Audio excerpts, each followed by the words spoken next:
नमस्कार, बहुत स्वागत है आपका।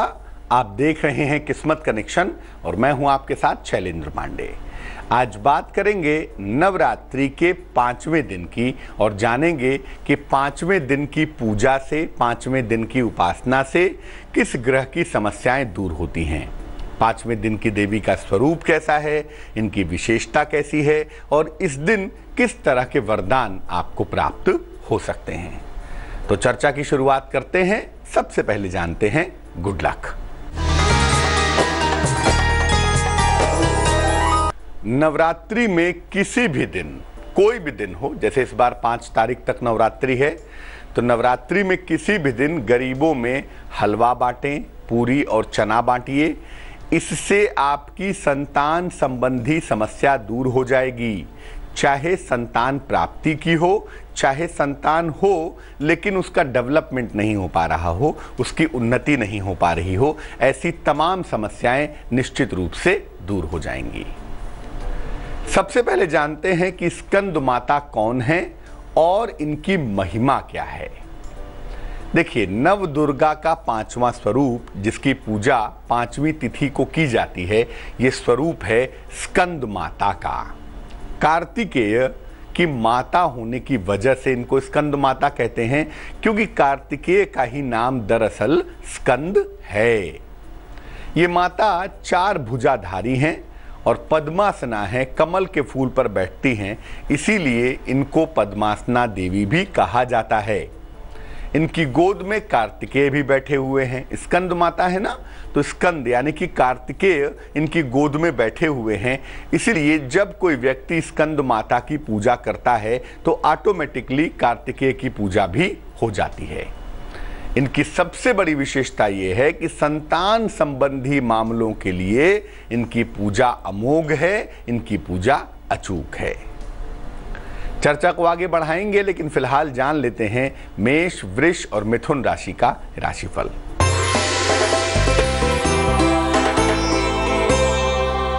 मेष राशि, आर्थिक पक्ष आपका बेहतर होगा, लेकिन सेहत का भी ख्याल रखें और अपनी वाणी पर नियंत्रण बनाए रखें। शुभ रंग जिसका प्रयोग करेंगे वो होगा सफेद और भाग्य होगा 40%।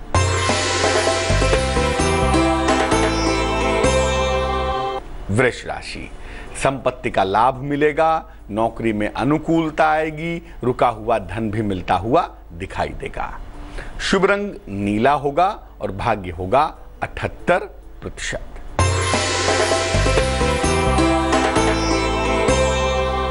मिथुन राशि, नौकरी में परिवर्तन के योग हैं। अगर अविवाहित हैं तो विवाह तय हो जाएगा। सेहत में सुधार की संभावना भी बन रही है। शुभ रंग धानी और भाग्य होगा 66%। अब ये जानते हैं कि स्कंद माता की पूजा से किस तरह के विशेष लाभ हो सकते हैं और स्कंद माता की पूजा करने का विधान क्या है, इनकी पूजा विधि क्या है। देखिए, स्कंद माता की पूजा मुख्य रूप से संतान से जुड़ी हुई पूजा है। इसीलिए इनकी पूजा से संतान की प्राप्ति बहुत सरलता से हो जाती है। जिन दंपतियों को संतान की प्राप्ति नहीं हो पा रही है, उनके लिए स्कंद माता की पूजा करना बेहद अच्छा रहता है। इसके अलावा अगर संतान की तरफ से कोई कष्ट है, मान लिया संतान है, उसके व्यवहार से दिक्कत है या उसका डेवलपमेंट नहीं हो पा रहा है या संतान को कोई समस्या है, तो उसका भी अंत हो जाता है। स्कंद माता की पूजा में पीले फूल अर्पित किए जाते हैं और पीली चीज़ों का भोग लगाया जाता है, यानी पीली सामग्री से इनकी पूजा उपासना की जाती है। अगर पीले वस्त्र धारण करके स्कंद माता की पूजा किया जाए तो पूजा के परिणाम अत्यंत शुभ होंगे, अत्यंत अच्छे होंगे। और जब भी आप पीली चीज़ें इनको अर्पित कर लें, इनके सामने बैठ जाएं, पूजा उपासना कर लें, इसके बाद जो भी आपकी प्रार्थना है, खासतौर से संतान संबंधी, वो करनी चाहिए। जब आप करेंगे तो स्कंद माता की कृपा से सारी कामनाएं पूरी होंगी, लेकिन संतान संबंधी कामनाएं बहुत आसानी से, बहुत जल्दी पूरी हो जाएंगी। कर्क, सिंह और कन्या राशि वालों का वक्त कैसा चल रहा है, आइए जानते हैं।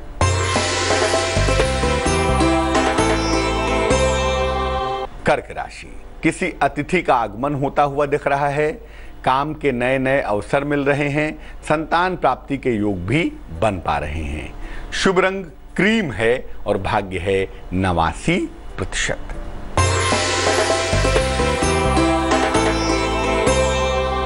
सिंह राशि, सेहत में सुधार होता हुआ दिख रहा है। आर्थिक पक्ष मजबूत हो रहा है। पारिवारिक समस्याओं में भी सुधार हो रहा है। शुभ रंग नारंगी है और भाग्य है 90%।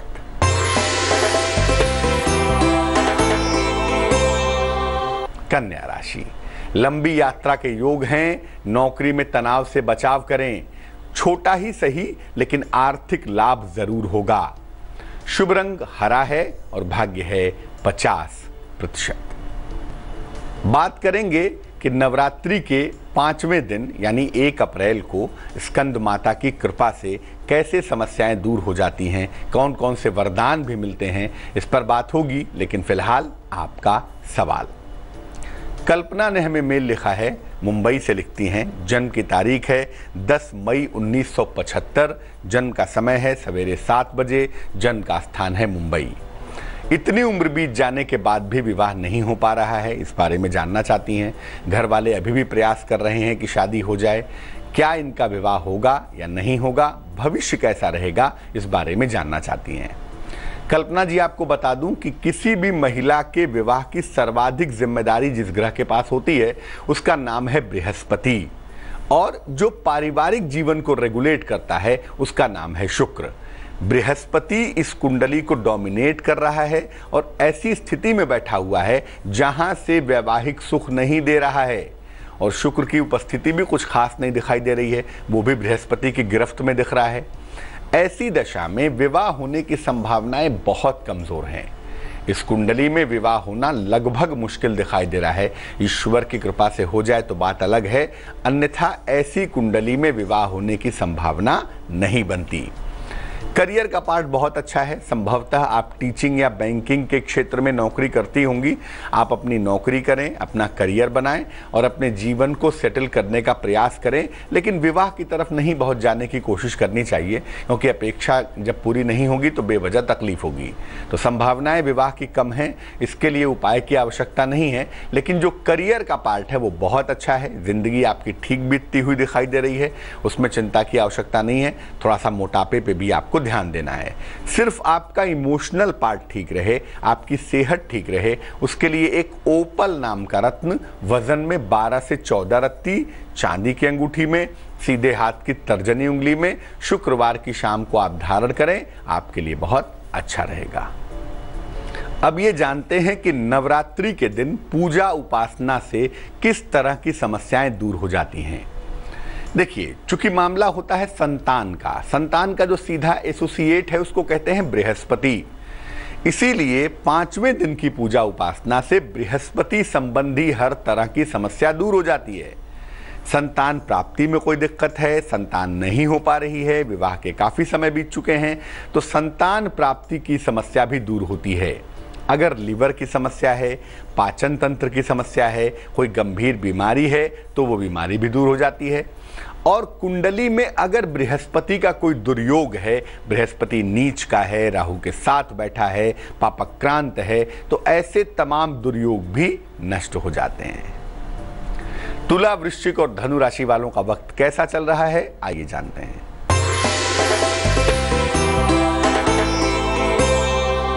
तुला राशि, मान सम्मान मिलेगा आपको, नौकरी में प्रमोशन होगा, लेकिन यात्रा से बचाव करें। शुभ रंग बैगनी और भाग्य होगा 61%।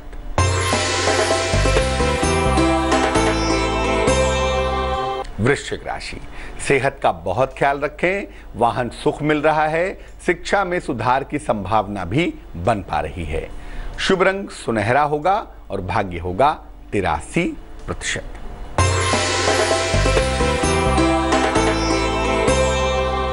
धनु राशि, उपहार का मान सम्मान का लाभ मिलेगा आपको, रुका हुआ धन प्राप्त होगा, संतान प्राप्ति के सुंदर योग भी बन पा रहे हैं। शुभ रंग गुलाबी है और भाग्य है 73%। अब बृहस्पति को मजबूत करना है, उसके लिए किस तरह से मां की उपासना करें कि बृहस्पति मजबूत हो, जुपिटर ताकतवर हो। सुबह सुबह पीले वस्त्र धारण करके मां के समक्ष बैठिए, मां दुर्गा के सामने बैठें। पीले फलों के साथ एक सोने या पीतल का छल्ला भी अर्पित कर दीजिएगा।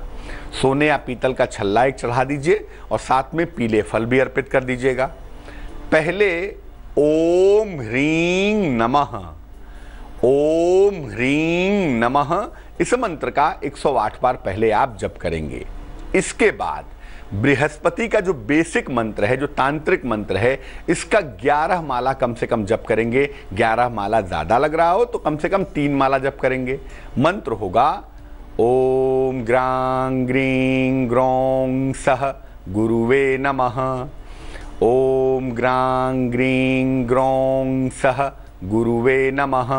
इस मंत्र का 3 माला या 11 माला जप करेंगे। इसके बाद माता से प्रार्थना करेंगे कि आपका बृहस्पति प्रबल हो, मजबूत हो।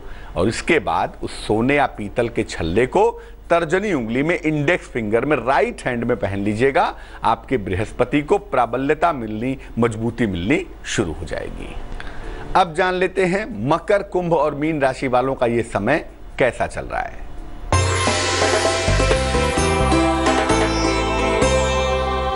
मकर राशि, हड्डियों की समस्या से बचाव करना है। पुराने विवाद दोबारा परेशान न करें, ध्यान रखें और संयम से काम लें। शुभ रंग सफेद है और भाग्य है 57%।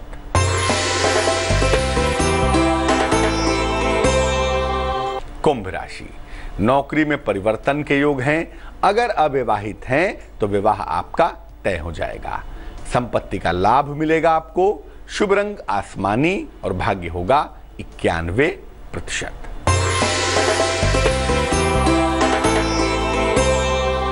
मीन राशि, संतान पक्ष की समस्या से बचाव करें, वाणी पर नियंत्रण रखें। हालांकि देर शाम धन की प्राप्ति होने से मुश्किलें थोड़ी कम हो जाएंगी। शुभ रंग भूरा है और भाग्य है 70%।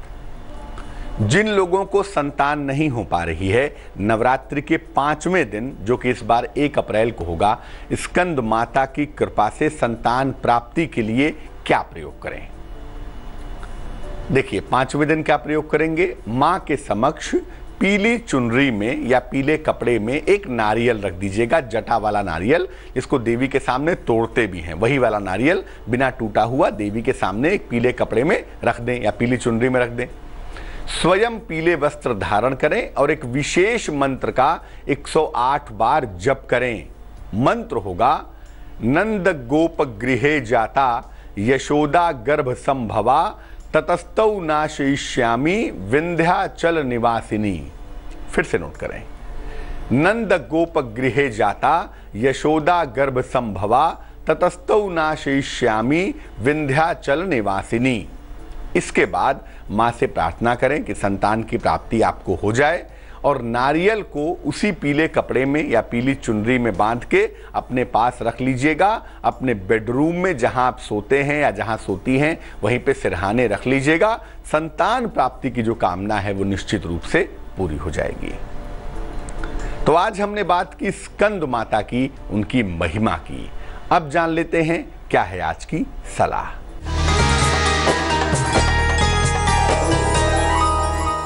पैसा आता तो बहुत है लेकिन बचता नहीं है। कभी बीमारी में खर्च हो गया, कभी किसी को देने में खर्च हो गया।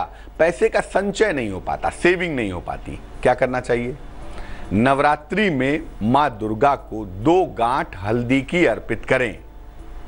इसके बाद इन गांठों को अपने धन रखने के स्थान पर रख दीजिएगा।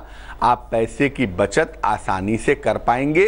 ये किसी भी दिन नवरात्रि में आप कर सकते हैं। प्रातःकाल करेंगे, बहुत अच्छा रहेगा। तो आज के लिए किस्मत कनेक्शन में बस इतना ही। फिर हाजिर होंगे किसी नए विषय के साथ, आपकी समस्या के समाधान के साथ। तब तक के लिए मुझे दीजिए इजाजत। आगे देखिए रिश्तों की कहानी संजय सिन्हा के साथ। नमस्कार।